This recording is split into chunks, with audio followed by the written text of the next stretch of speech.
when she was hating on the queen Beyonce. So I was not hating on Beyonce. It kind of was hate. No, it was not directed at all as hate.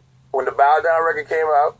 Yeah, I love Beyonce. And you was like, first it was all let's have camaraderie as women. Now it's well, the Bow thing Down is that I met, seen Beyonce a few times. She's always a very sweet girl. To me, that just wasn't her, you know what I mean?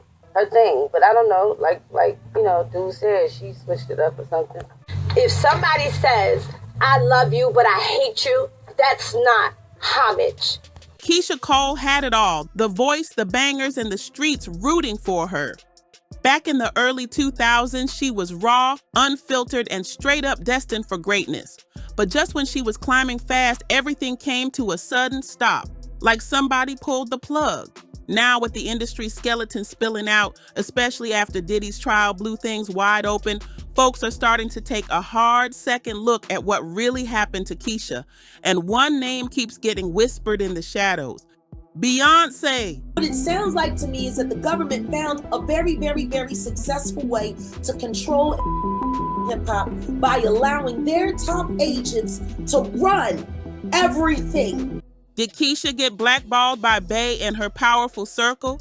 Was it just shady label politics, or was it something colder, more calculated?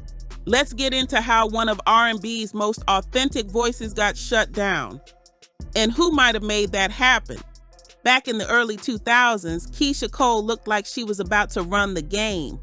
She had those powerhouse vocals, the real-life pain in her voice, street respect, and that raw energy you just can't fake. Her breakout hit, Love, had the whole block singing out from the hood to the radio to the pop charts. Everybody was locked in. She was young, gifted, and genuine.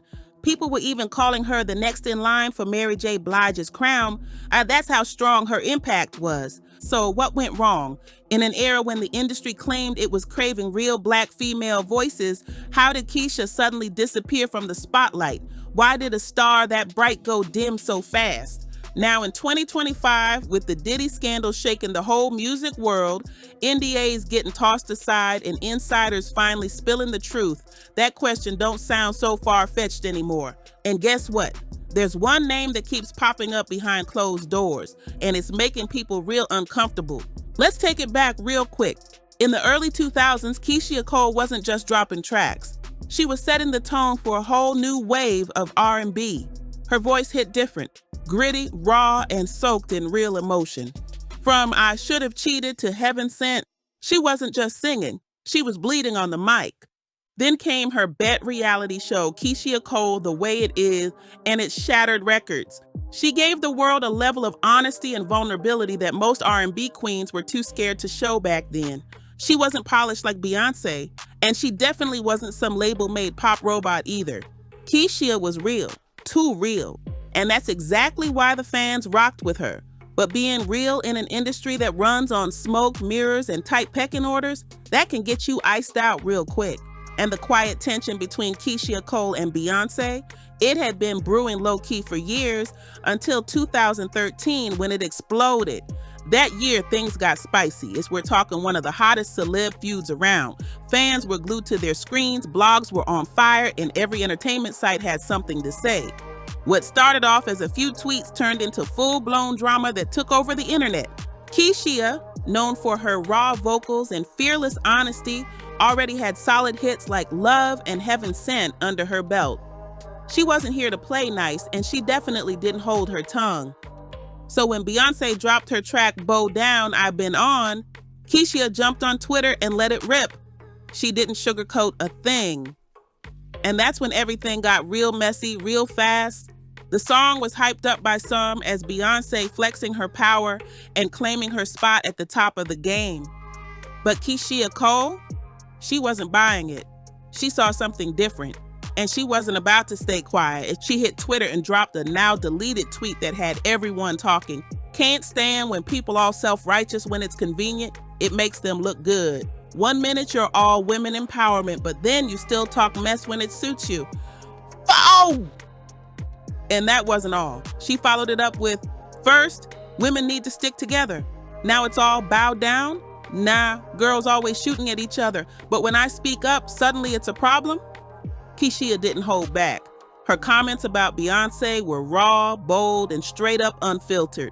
She aired it all out on Twitter, blasting the message behind "Bow Down, I've Been On," saying it sent the wrong signal to young women out there. Her message was loud and clear. If we're talking sisterhood, then it better be real. No flipping the script when it's convenient. And just like that, Keyshia turned one tweet into a full-blown statement that the whole industry couldn't ignore. Social media went wild. Timelines lit up, the internet caught fire, and the Beyhive swarmed in full force. But what looked like just another celebrity spat online might have been exposing a much deeper beef behind the scenes. A lot of people gave Keyshia props for standing her ground, especially when she spoke up about real female unity instead of fake empowerment slogans. She wasn't just tweeting to be messy, she had a message, and some folks respected her for keeping it 100. But then came the Beyhive, Beyonce's ride or die fan base, and they weren't having any of it. They clapped back hard, dragging Keyshia through the mud and defending their queen like it was a full-time job. One user even pointed out how intense it all got. "I know people love their favorite artist, but the Beyonce fandom, they can be scary. Like, really scary. They straight up harass anyone who even slightly disagrees. No one's allowed to be critical. That's not normal. That kind of worship, it's dangerous." Just like that, things went from shady tweets to an all-out social media war. And in true internet fashion, it didn't take long before the whole drama hit maximum chaos.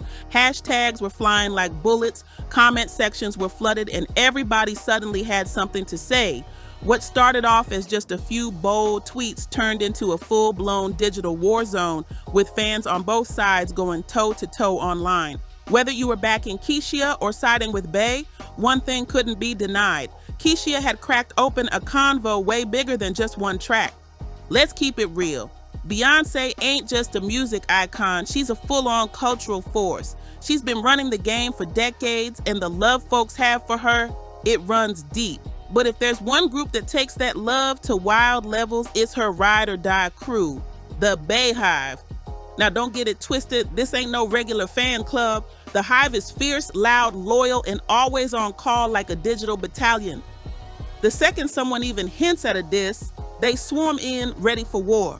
To really understand why they ride so hard for her, you gotta rewind to her come up. Bey stepped into the spotlight back in the late 90s as the powerhouse lead of Destiny's Child, and even then, her energy was untouchable. She had that star quality you couldn't deny.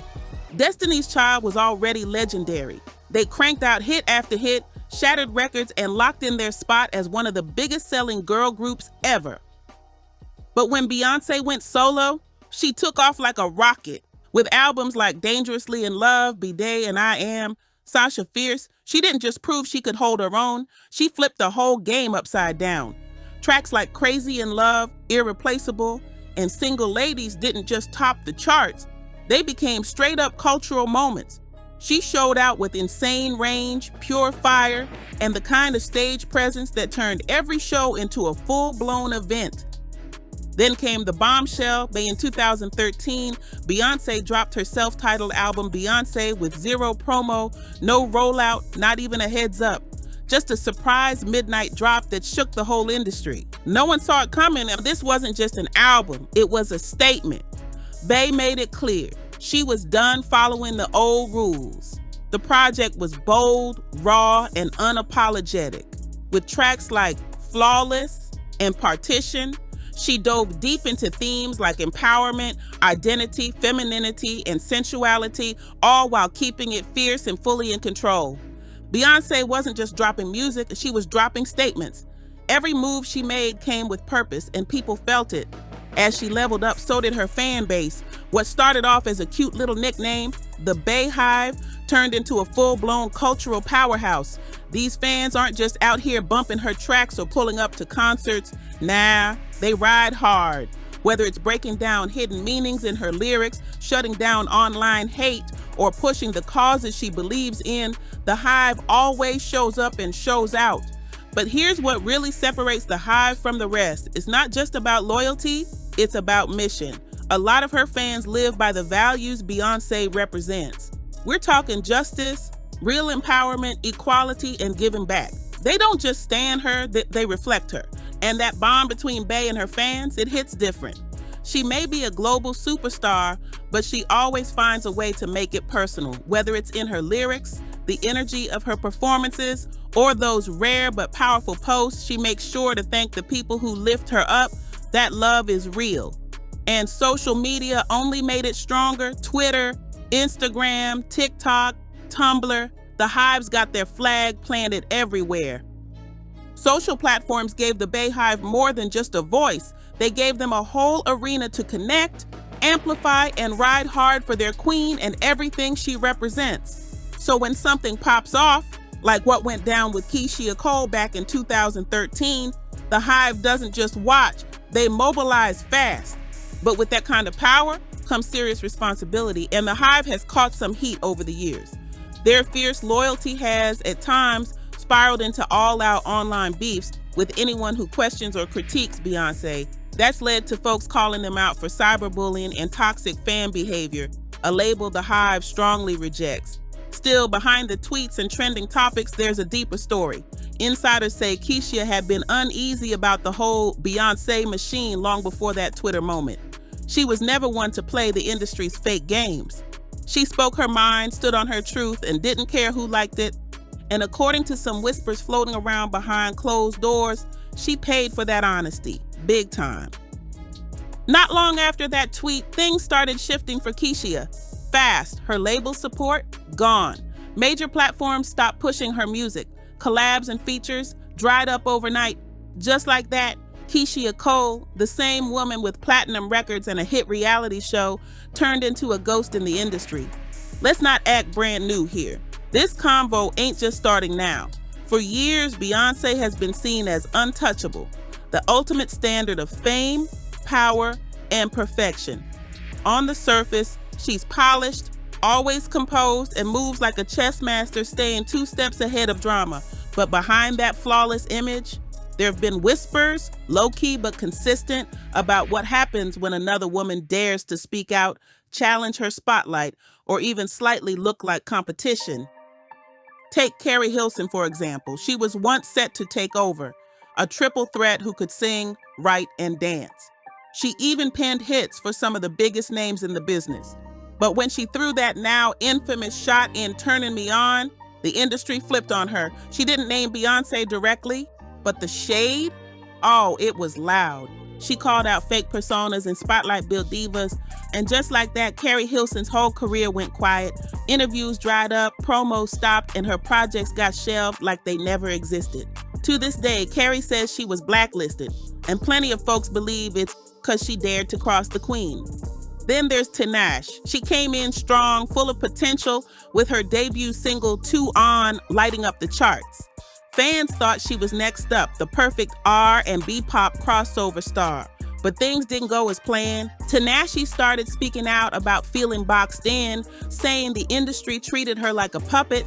She says she was suffocating under label control, that the big moves were being made without her input. She didn't name names, but she hinted loud and clear that certain powerful forces in the game didn't want her to win. Tinashe never dropped any names, but the timing, way too suspicious. Just as she started speaking up and making noise, her opportunities started mysteriously drying up. People noticed, and the speculation took off. And then there's Amerie. How could we forget her? She hit the scene with One Thing, a track that was bold, fresh, and way ahead of its time. In 2005, that single dominated the airwaves. Amerie looked like she was about to be the next big thing, but out of nowhere, silence. Her momentum just vanished, no warning, no scandal, just gone. And what made it even more strange, another female artist, with a very similar vibe, similar sound, and way more industry push, started blowing up right around the same time. Fans have been side-eyeing that moment for years, wondering if Amerie was quietly replaced or if someone else slid right into her lane with label blessings. And then there's Lauryn Hill, the ultimate what could have been. She wasn't just talented, she was once in a generation brilliant, a lyrical beast and a voice that hit your soul. But over time, her image got twisted. Instead of being celebrated as a visionary, she was branded as difficult, unstable, and erratic. Sure, Lauren had personal challenges, but she also dared to speak up. She called out the system, the same system that builds icons one day and buries them the next. After the miseducation of Lauryn Hill, an album that shifted the entire music scene, Lauren didn't just step back, she was practically wiped from mainstream radio. Just like that. Instead of being honored as a legend, she got treated like a cautionary tale. So what do all these women have in common? They were talented, they were dangerous to the status quo, and they spoke up. They talked about the silence, about the control, about the games behind the scenes. And once they did, the industry seemed to ghost them. Now, after the chaos of the Diddy fallout, people are starting to connect the dots. These stories aren't random. They're not just one-offs. They look like a pattern, a disturbing theme where strong, outspoken women, especially Black women, get quietly pushed out after stepping out of line or crossing the wrong industry power player. And then, in a twist that shook fans to their core, Keyshia Cole revealed something wild. A private plan from the late Tupac, one she said he shared with her before his tragic death. A plan that might just tie everything together. Back in 1996, Tupac had plans, big ones. Quiet plans to break away from Death Row Records and start fresh under Quincy Jones's legendary label. He was ready to step into a new era with more control, more vision, and a whole new vibe. Keyshia Cole's connection to Death Row came through MC Hammer, which led her to cross paths with both Tupac and Suge Knight. That moment set the stage for something major, all happening during the same weekend as Mike Tyson's infamous fight in Vegas, the night Tupac was tragically shot. It wasn't just Keyshia caught up in that storm. Tupac's fiancée, Kidada Jones, Quincy's daughter, and Keyshia's own brother, who was part of the Outlaws crew, were also there. It was a heavy, chaotic moment, but Keyshia remembers one thing crystal clear, a private convo she had with Pac that stuck with her ever since. He wanted to sign me to Quincy when he was with Kidada, she shared, her voice full of emotion. He was gonna leave Death Row and go sign with Quincy. He told me Death Row wasn't the place for kids.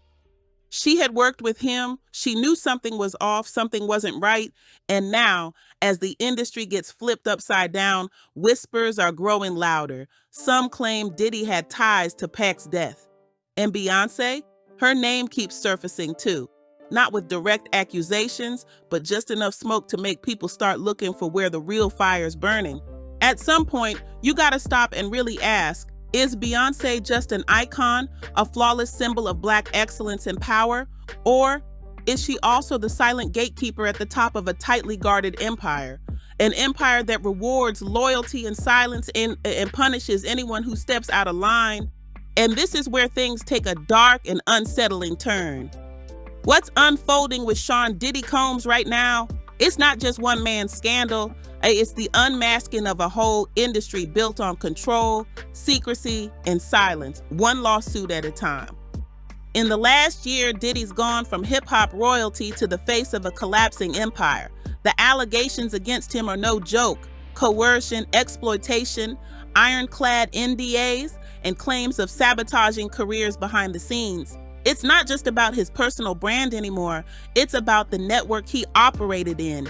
And that's where the conversations are getting real loud, because Diddy wasn't doing all this alone. He was part of an elite inner circle, a powerful group of Black executives and artists who've had a massive hand in shaping today's music industry, all while keeping a tight grip on who gets let in and who gets shut out. And the question that's starting to rattle people, was Beyonce part of that circle too?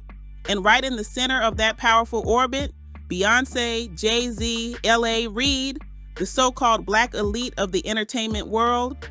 For years, this circle was the gold standard of success, dominating the charts, snatching Grammys, and building billion-dollar empires.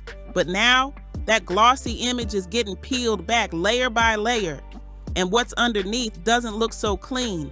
It's no coincidence that Beyonce and Jay-Z's empire rose right alongside Diddy's reign. They were all moving through the same elite spaces, the Roc Nation brunches, high-stakes deals with the same top-tier execs, A-list charity galas. This wasn't random. They moved together step by step through the upper ranks of the music industry. But here's the thing. This wasn't just about business. It was a whole ecosystem, one that thrived on silence, that shut doors on dissent, that quietly exiled anyone who asked too many questions or rocked the boat. Now that Diddy's facing lawsuit after lawsuit and a federal investigation breathing down his neck, old walls are crumbling. Former artists, managers, even insiders are finally pulling back the curtain. And what they're exposing? A music industry that ran like a shadow government, a handful of gatekeepers at the top, deciding who gets fame, who gets paid, and who gets buried. And if you didn't play the game just right, if you stepped out of line or crossed the wrong name, you were done. You were done, just like that. And now, that's exactly where Beyonce's name is starting to pop up more, and not in a good way. No, she hasn't been listed in any court documents yet, but the whispers are growing louder and more voices are starting to say the same thing. Beyonce didn't just rise off talent and hustle. She may have also thrived under a silent system that kept everyone else in check. A system where potential rivals got shut down, deals were sabotaged behind closed doors, and careers were clipped before they ever got close to hers. The real question on people's minds isn't, did Beyonce break the law? It's deeper than that. It's, did she know? Did she knowingly rise to the top inside a system built on fear, silence, and power plays? Because this Diddy trial, it ain't just about Diddy. It's about an entire era in music. And Beyonce, she was right there in it, in the same meetings, signing with the same executives, partnering with the same power players, and protected by the same invisible code that kept the game locked tight. Now that NDAs are getting shattered and first-hand accounts keep rolling in, the illusion of untouchable power is falling apart. And the artists who were once pushed into silence, like Keyshia Cole, are finally getting a second look. Their sudden disappearances from the spotlight, folks aren't calling it personal failure anymore. They're starting to see the truth. These were likely casualties of a cold, calculated hierarchy built to protect the chosen few and bury the rest. And if Beyonce was sitting at the very top of that pyramid, then it's not just Diddy who's got some explaining to do. It's the whole power structure that kept the system running. Queen Bey might just be the next name facing serious public heat, because this Diddy trial, it's bigger than one man. It's peeling back the layers of an industry that's operated on silence, control, and survival for decades. Victims are stepping forward, insiders are pulling the curtain back, and what we're seeing, it's not just a music scandal, it's a full-on expose of how the celebrity machine really works and who's been pulling the strings. The elite circle's ironclad NDAs are slipping, and the powerful machine that once thrived in the shadows is finally being dragged into the spotlight. And right there, in the middle of that light, Beyonce's name keeps coming up, not as the villain, not as the puppet master, but as someone who may have knowingly benefited from a system built to protect her ascent, while quietly erasing anyone who got in the way. That's all for today. Catch you in the next video. Until then, peace.